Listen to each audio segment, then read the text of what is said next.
Today we're going to talk about the left brain, its relationship to family versus hierarchy and biblical interpretation. The left brain runs well if your right brain has been healed and fueled through healthy relational connections. The left brain is what you use to understand language, to read, to think about things. And if your right brain is working well, that's an excellent foundation for the left brain to work on top of. So your right brain must be healed through healthy relationships in order to successfully comprehend the Bible, spiritual realities, anything. Otherwise it will be impaired even if you have an IQ of 180. So this is very important. And that left brain, if it doesn't have healthy relationships, will tend to function in a certain way, which I'll refer to as the picker. It's a function of the left brain as opposed to the left brain itself. And that function is where you use your left brain's perception to manipulate things in a way that will be to your own benefit, and also where you are working to try and solve problems that exist relationally. This does not work. It comes up with the wrong conclusions 100% of the time. Imagine a phone book where all of the entries are wrong. Might not be off by much, but it's off by enough to kill something that should have lived. And so this is why the left brain must never be trusted in your spiritual relationships, in your religious experience, in your connections to people or to God, in the church or out, in any relationships that you have.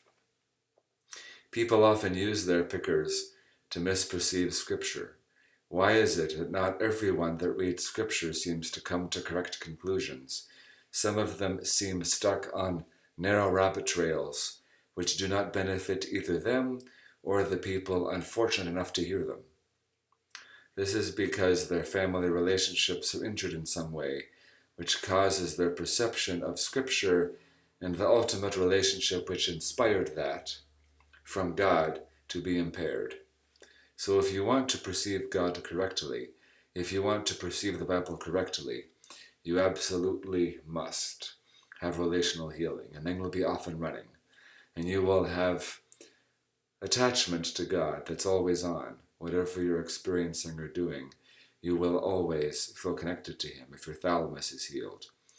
When your amygdala is healed, you will always have joy with God, even in painful situations and even in sin, because it is joy with God that allows you to overcome sin, and it's the lack of joy with God that caused you to fall into sin to begin with, both individually and us corporately as a race. The third thing is that we need relational synchronization with God, that He's there to listen to our feelings in our heart before He seeks to solve our issue. This is really essential. And the fourth is the right orbital prefrontal cortex, which is the freedom to be yourself, which you need with God, how you have devotions, not narrow, mechanical, and predictably enforced, but free associative.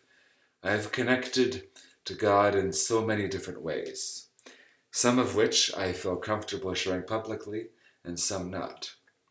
Because when you take God into the intimate space, it's very, very special. And He'll meet you wherever you are, and He will mature you in your bond with Him. But you have to begin somewhere. Begin right where you are. God said to me that honesty is the path to closeness with God, not obedience. How the brain is wired. First, relational success, then intellectual comprehension, which is followed by action. So if you don't have healthy relationships, your comprehension of Scripture will be off. Your comprehension of life will be off, and you won't be able to progress in your walk. Come to God as you are, says Jesus, and He will in no wise turn you away.